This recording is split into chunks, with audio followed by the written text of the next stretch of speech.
Rien ne va vraiment mal. Et pourtant, quelque chose ne va pas. Vous vous levez, vous faites ce que vous avez à faire, vous avancez dans la journée, et tout fonctionne plus ou moins comme prévu. Mais au fond, une question silencieuse s'installe. Une question que vous ne formulez pas clairement, parce qu'elle est trop inconfortable.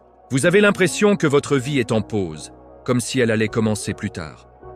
Quand certaines conditions seront réunies, quand quelque chose aura changé, quand vous serez enfin prêt. Beaucoup de gens vivent ainsi. Ils ne disent pas qu'ils sont malheureux, ils disent qu'ils attendent. Attendre d'avoir plus de temps, attendre d'avoir plus d'argent, attendre d'être plus confiant, attendre que les circonstances soient favorables, attendre que la vraie vie commence enfin. Et les années passent, discrètement, sans bruit. Rien ne s'effondre, mais rien ne commence vraiment non plus. Imaginez une salle d'attente. Pas une salle d'attente dramatique, pas un lieu de crise. Une salle d'attente propre, calme, presque confortable. Des chaises alignées, une lumière neutre, une horloge qui avance lentement. Vous êtes assis là, avec votre manteau sur les épaules, prêt à partir. On vous a dit que votre nom allait être appelé, alors vous restez. Vous ne partez pas parce que vous ne voulez pas manquer l'appel, mais personne ne parle. Personne ne vient. L'horloge avance, et vous restez assis. Cette salle d'attente, c'est la vie de beaucoup de gens. Ils ne sont pas malheureux au sens spectaculaire du terme. Ils sont suspendus. Ils vivent dans un entre-deux permanent. Ils se disent que ce qu'ils vivent maintenant n'est qu'une préparation, une répétition générale. Un avant. Mais un avant de quoi exactement, ils ne le savent plus très bien. Le problème n'est pas le manque d'objectifs. Beaucoup de personnes ont des objectifs. Le problème, c'est que ces objectifs sont toujours placés dans le futur comme une condition préalable à la vie elle-même. Comme si vivre pleinement maintenant était impossible, voire interdit. Comme s'il fallait d'abord mériter le droit d'exister vraiment. Ce sentiment porte un nom, même si peu de gens le formulent ainsi. C'est une fuite douce, une fuite respectable, une fuite socialement acceptée. Ce n'est pas la fuite du lâche qui abandonne tout. C'est la fuite de celui qui se promet qu'il vivra plus tard. Une fuite qui se déguise en patience, en prudence, en responsabilité. Mais au fond, c'est une manière de ne pas faire face au présent. Beaucoup de réponses sont proposées à cette sensation. On vous dit de fixer des objectifs clairs, de mieux organiser votre temps, de travailler sur vous-même, de devenir une meilleure version de vous-même. Toutes ces réponses ont l'air raisonnables, et pourtant, elles ratent souvent le cœur du problème. Elles partent du principe que le présent est insuffisant et qu'il doit être corrigé avant de pouvoir être vécu. Certaines traditions promettent qu'une autre vie commencera plus tard, après certains efforts, après certaines épreuves, après la mort, parfois. D'autres promettent que le bonheur viendra quand vous aurez atteint un certain statut, un certain niveau de réussite, une certaine reconnaissance. Le point commun de toutes ces réponses, c'est qu'elles déplacent toujours la vie hors de l'instant présent. Elles disent, explicitement ou non, pas maintenant. Mais si la vie n'était pas quelque chose qui commence un jour précis, si elle n'était pas un événement futur, mais une expérience continue que nous sommes en train de différer, il y a quelque chose de profondément déstabilisant dans cette idée, parce qu'elle enlève l'excuse la plus confortable, celle qui dit que vous n'y êtes pour rien, que ce n'est pas encore le moment, que vous ferez mieux plus tard. Si la vie est déjà là, alors la question devient plus dérangeante. Qu'êtes-vous en train de faire, maintenant, pendant que vous attendez ? Adopter une posture lucide face à cette attente ne signifie pas tout abandonner, ni vivre de manière impulsive. Cela signifie regarder honnêtement la façon dont vous utilisez le futur comme refuge. Cela signifie reconnaître que le présent ne sera jamais parfaitement prêt pour être vécu. Il sera toujours incomplet, imparfait, inconfortable. Et attendre qu'il cesse de l'être revient souvent à attendre indéfiniment. Dans la vie quotidienne, cela se manifeste de 1000 façons. Dans le travail, quand on se dit que l'on commencera vraiment à vivre une fois qu'on aura changé de poste ou atteint un certain niveau. Dans les relations, quand on se retient d'aimer pleinement, en attendant d'être sûr, prêt, guéri. Dans le temps libre, quand on le remplit d'occupations pour ne pas sentir le vide derrière l'attente. Il n'y a pas de moment officiel où la vie commence. Il n'y a pas de signal clair, il n'y a que des instants disponibles, les uns après les autres. Les vivre ne garantit rien. Les éviter ne protège de rien non plus. Mais choisir de ne plus attendre est une posture. Une manière de se tenir face au temps. Non pas en exigeant qu'il promette quelque chose, mais en acceptant qu'il passe et en décidant d'y être présent. Et c'est peut-être là que commence quelque chose de plus réel. Non pas une vie idéale, non pas une vie parfaite, mais une vie vécue sans conditions préalables. Une vie qui ne dépend plus d'un appel imaginaire dans une salle d'attente silencieuse. Il y a une chose que beaucoup de gens ne remarquent pas lorsqu'ils vivent dans cette attente permanente. Ce n'est pas seulement la vie qu'ils reportent, c'est leur présence. Ils sont physiquement là, mais mentalement ailleurs. Toujours un peu en avance sur eux-mêmes, projetés dans un futur hypothétique où tout ira enfin mieux. Et pendant ce temps, le présent devient flou, presque transparent. On y passe sans le voir. Dans cette salle d'attente imaginaire, il n'y a pas de drame visible. Personne ne crie. Personne ne s'effondre. C'est justement ce qui la rend dangereuse. Elle anesthésie lentement. On s'habitue à attendre. On finit même par confondre l'attente avec la normalité. Vivre devient synonyme de patienter, et agir vraiment commence à sembler imprudent, voire irresponsable. Ce qui entretient cette attente, c'est l'idée profondément ancrée que le présent n'est jamais suffisant, qu'il manque toujours quelque chose, une compétence de plus, une sécurité supplémentaire, une validation extérieure. On se dit que vivre pleinement maintenant serait naïf, voire immature. Comme si la lucidité consistait à toujours remettre à plus tard ce qui compte. Pourtant, si l'on regarde honnêtement, cette logique ne s'arrête jamais. Quand une condition est remplie, une autre apparaît. Quand un objectif est atteint, un nouveau se forme. Et ce n'est pas un problème en soi.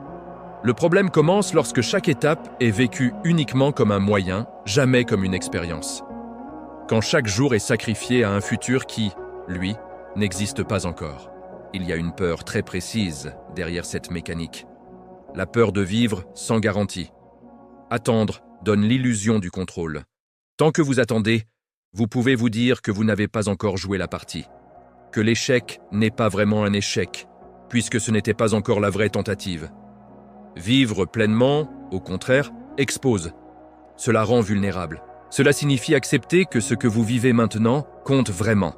Et donc, que cela peut être perdu. Beaucoup de gens pensent qu'ils évitent la souffrance en attendant. En réalité, ils évitent surtout la confrontation avec leur propre existence. Parce que vivre vraiment implique de ressentir. Et ressentir implique parfois d'être déçu, frustré, blessé. L'attente agit comme une protection douce, une sorte de cocon mental où rien de décisif ne se joue. Mais cette protection a un coût. Plus vous attendez, plus il devient difficile de revenir pleinement dans le présent. Vous perdez l'habitude d'être là. Vous vivez par procuration, à travers des plans, des projections, des scénarios. Et quand un moment important arrive enfin, vous êtes parfois incapable de l'habiter. Parce que vous avez passé trop de temps à le préparer, pas assez à vivre. Dans la vie quotidienne, cela se traduit souvent par une agitation constante. On remplit le temps, on s'occupe, on se distrait. On consomme des contenus, des conversations, des tâches, non pas parce qu'on en a profondément envie, mais parce que le silence du présent devient inconfortable. Le silence rappelle trop clairement cette question que l'on essaie d'éviter. Qu'est-ce que je fais de ma vie, maintenant ? Il existe une posture différente. Elle n'est pas confortable au début. Elle consiste à cesser de considérer le présent comme une salle d'attente et à le regarder comme un espace de vie réel.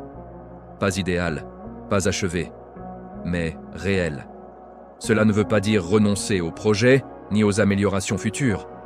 Cela veut dire arrêter de conditionner le droit de vivre à leur réalisation. Concrètement, cela change la façon dont on traverse ses journées. Le travail cesse d'être uniquement un moyen d'atteindre plus tard quelque chose d'autre. Il devient une expérience en soi, avec ses limites, ses frustrations, mais aussi ses moments de présence. Les relations cessent d'être évaluées uniquement en fonction de ce qu'elles pourraient devenir. Elles sont vécues pour ce qu'elles sont, ici et maintenant, avec leur imperfection. Cela demande une forme de courage tranquille, le courage de ne plus se raconter que la vraie vie commencera ailleurs, le courage d'accepter que ce que vous vivez aujourd'hui est déjà votre vie, même si elle ne correspond pas à l'image que vous vous faisiez, même si elle est incomplète, même si elle est bancale. Cette posture ne promet pas le bonheur, Elle promet quelque chose de plus sobre, mais de plus solide. Une présence réelle.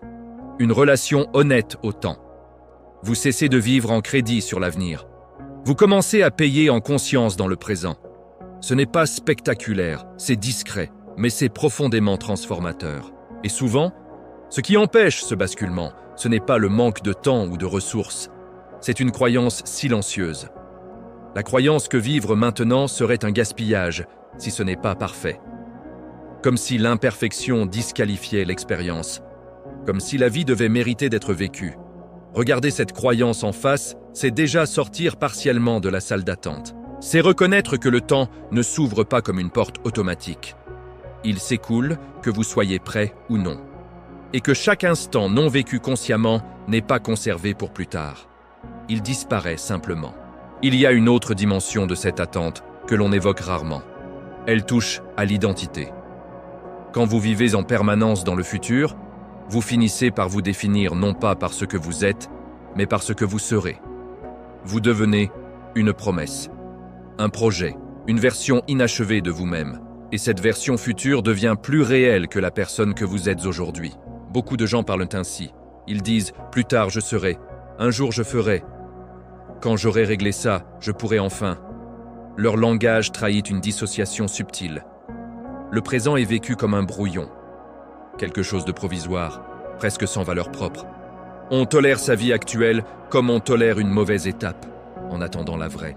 Mais vivre ainsi crée une tension permanente. Parce que le futur, par définition, ne peut jamais être habité. Dès qu'il arrive, il devient le présent, avec ses limites, ses contraintes, ses imperfections. Et au lieu de s'y installer, on le quitte déjà mentalement pour un autre futur. C'est un mouvement sans fin, une fuite qui n'a pas de destination. Cette dynamique produit souvent un sentiment de fatigue profonde, difficile à expliquer. Ce n'est pas seulement de la fatigue physique, c'est une lassitude existentielle. Le sentiment d'être toujours en retard sur sa propre vie. Comme si vous couriez après quelque chose qui se déplace en même temps que vous. Et plus vous accélérez, plus l'horizon recule.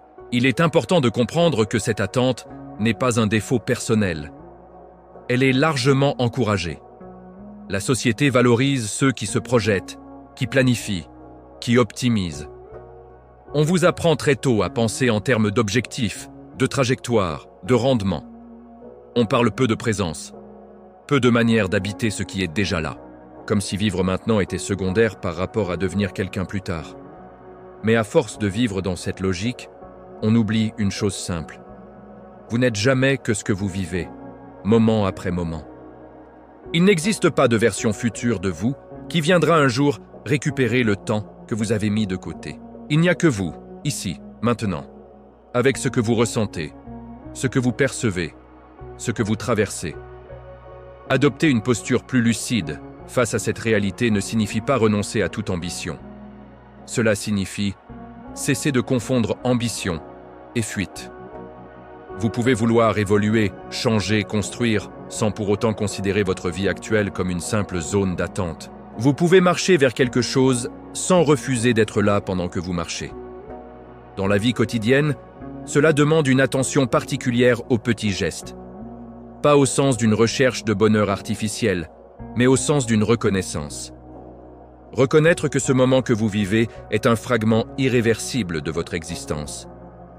Même s'il est banal, même s'il est répétitif, même s'il ne correspond pas à ce que vous espériez.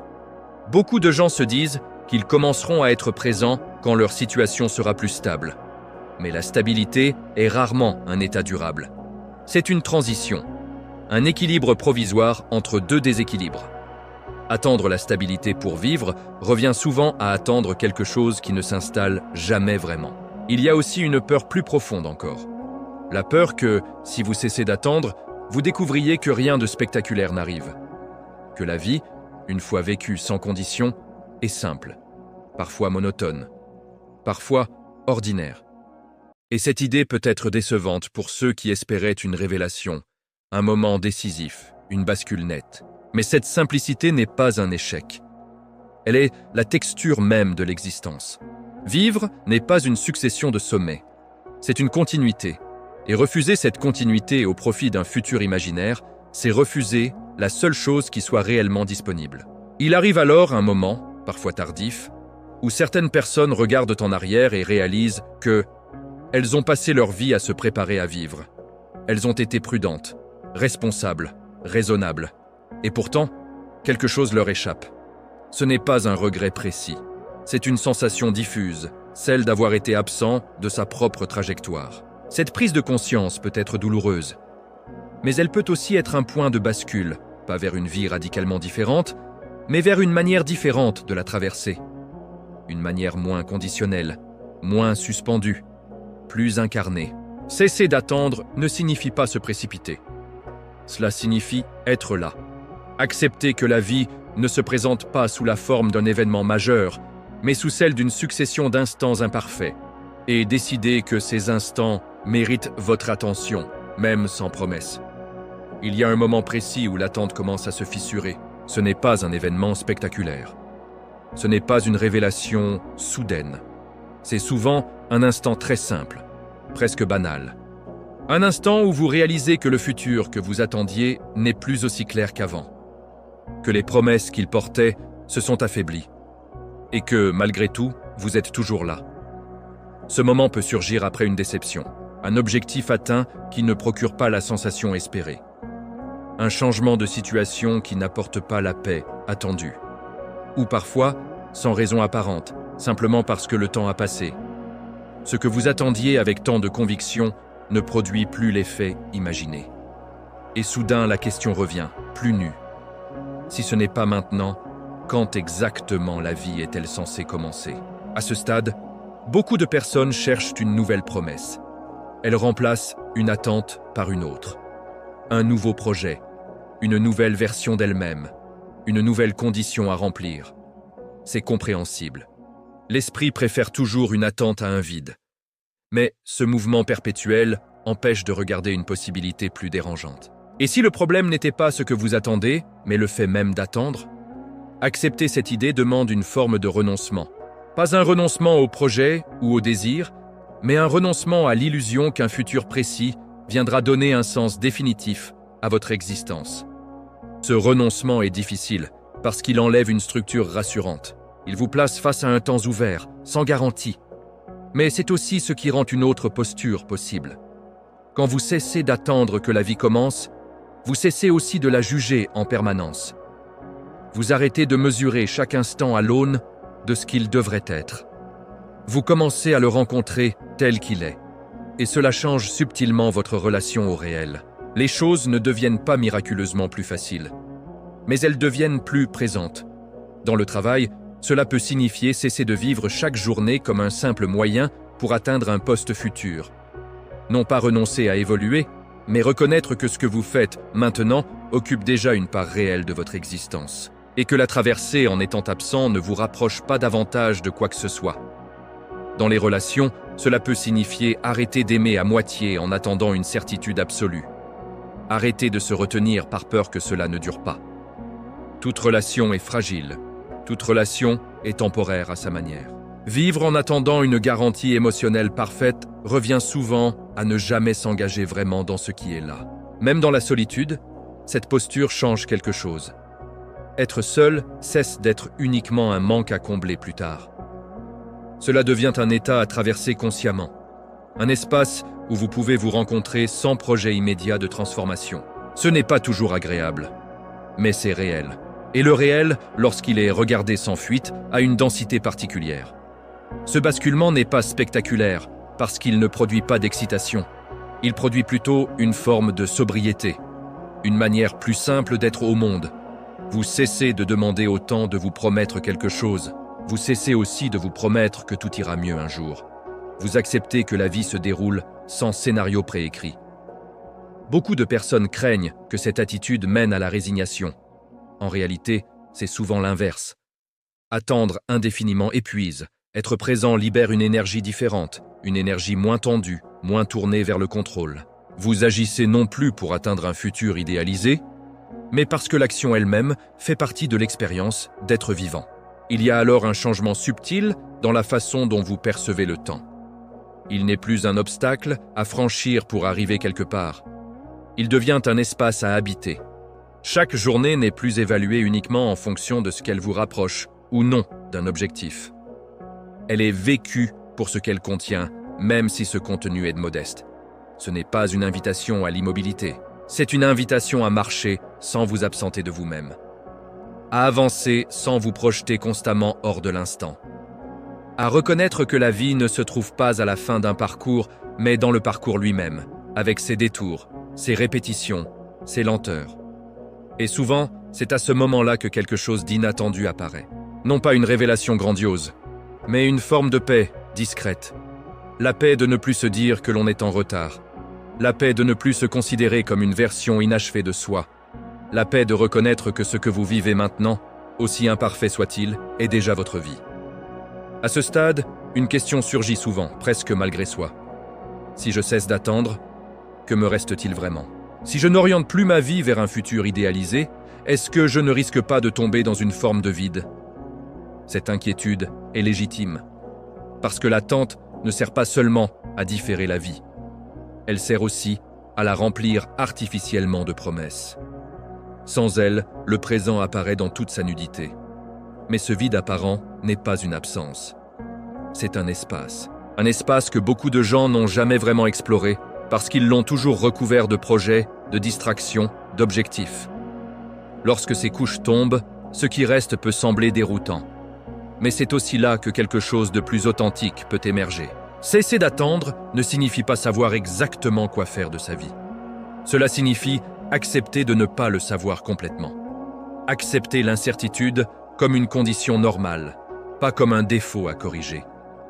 Cette acceptation change profondément la manière dont on fait des choix.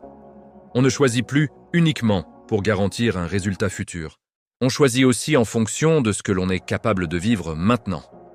Dans la vie quotidienne, cela se traduit par des décisions plus modestes, mais plus justes. On cesse de demander à chaque choix d'être décisif, irréversible, parfaitement aligné avec un plan global. On accepte qu'un choix puisse être simplement un pas, une expérience, une tentative, et que sa valeur réside autant dans ce qu'il fait vivre que dans ce qu'il produit. Beaucoup de gens sont paralysés parce qu'ils veulent être certains avant d'agir. Certains d'avoir choisi la bonne voie, certains de ne pas regretter, certains de ne pas perdre de temps. Mais cette certitude n'existe pas, et l'attente de cette certitude devient elle-même une manière de perdre du temps. Pas du temps au sens abstrait, mais du temps vécu. Lorsque vous cessez d'attendre que la vie commence, vous cessez aussi d'exiger d'elle qu'elle soit claire. Vous acceptez qu'elle soit opaque, parfois confuse. Vous acceptez que certaines périodes n'aient pas de signification évidente. Et paradoxalement, cette acceptation rend ces périodes plus habitables. Elles cessent d'être des parenthèses inutiles. Elles deviennent des moments à part entière. Cela modifie aussi votre rapport à l'échec. Tant que vous vivez dans l'attente, l'échec est dramatique. Il retarde l'accès à la vie promise. Il remet en cause la légitimité de vos efforts. Mais lorsque vous vivez sans conditions préalables, l'échec change de statut. Il n'est plus une preuve que vous n'avez pas encore mérité de vivre. Il devient une expérience parmi d'autres. Douloureuse, parfois, mais réelle. Ce type de présence ne supprime pas les difficultés. Il ne supprime pas la fatigue, ni la frustration. Mais il empêche une souffrance supplémentaire. Celle qui consiste à vivre tout cela en se disant que ce n'est pas encore la vraie vie. Cette souffrance-là est évitable. Elle vient uniquement de la croyance que le présent est un obstacle, au lieu d'être un espace. Il y a aussi un rapport différent à l'urgence. Quand vous attendez, tout semble urgent parce que tout est censé vous rapprocher d'un futur décisif. Quand vous vivez sans attendre, certaines urgences se dissolvent. Pas parce qu'elles disparaissent, mais parce qu'elles cessent d'être chargées d'une signification excessive. Vous agissez quand il le faut, sans dramatiser chaque décision, comme si elle devait tout déterminer. Avec le temps, cette posture transforme même la façon dont vous regardez les autres. Vous cessez de les voir uniquement comme des réussites ou des échecs en devenir. Vous les voyez comme des êtres humains, eux aussi souvent coincés dans l'attente. Cela apporte une forme de compassion silencieuse. Non pas une compassion condescendante, mais une compréhension partagée. Il devient alors plus difficile de se raconter certaines histoires. L'histoire selon laquelle vous êtes en retard. Celle selon laquelle votre vie n'a pas encore commencé. Celle selon laquelle vous devrez un jour rattraper le temps perdu. Le temps ne se rattrape pas, il se traverse. Et ce que vous traversez maintenant est déjà une partie de votre histoire, que vous le vouliez ou non. À ce stade, vivre sans attendre n'est plus une décision ponctuelle. C'est une pratique. Certains jours, vous retombez dans l'attente. Vous vous projetez à nouveau.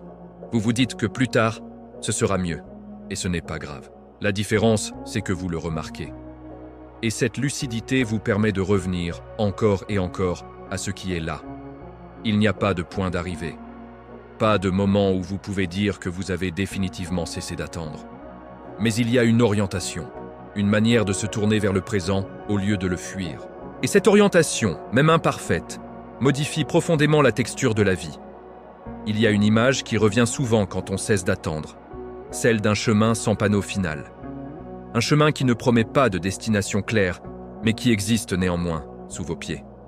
Longtemps, vous marchiez en regardant l'horizon, persuadé que quelque chose devait apparaître pour justifier l'effort.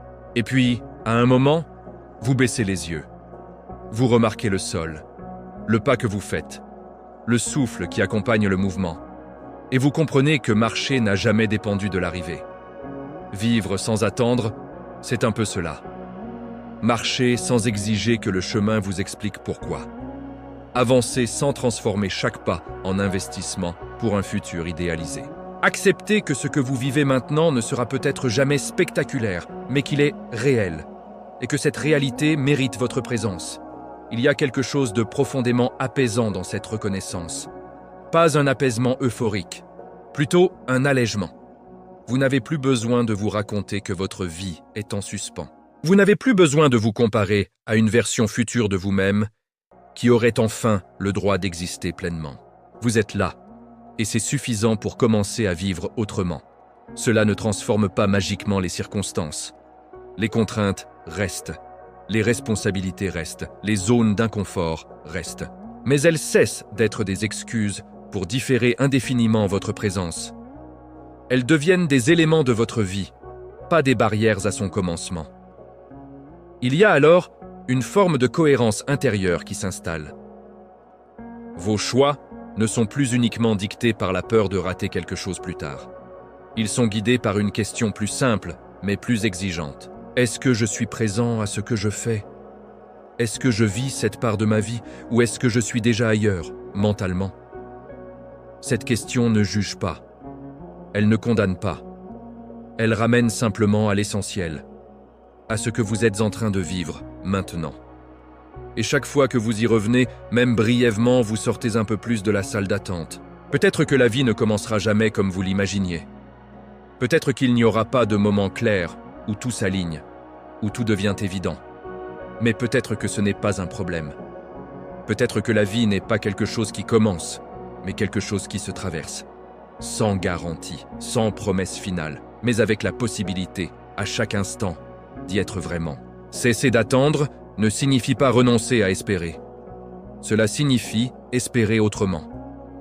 Non pas attendre que quelque chose arrive pour vivre, mais vivre de telle manière que ce qui arrive, quel que soit son visage, puisse être accueilli avec lucidité. Et si la vie n'était pas en retard sur vous, si c'était vous qui étiez en avance sur elle? Ralentir, ce n'est pas reculer. C'est parfois la seule façon de revenir là où vous êtes déjà. Si ce cheminement t'a parlé, prends-le comme une invitation silencieuse. Pas à changer ta vie, mais à cesser d'en attendre une autre avant de vivre celle-ci.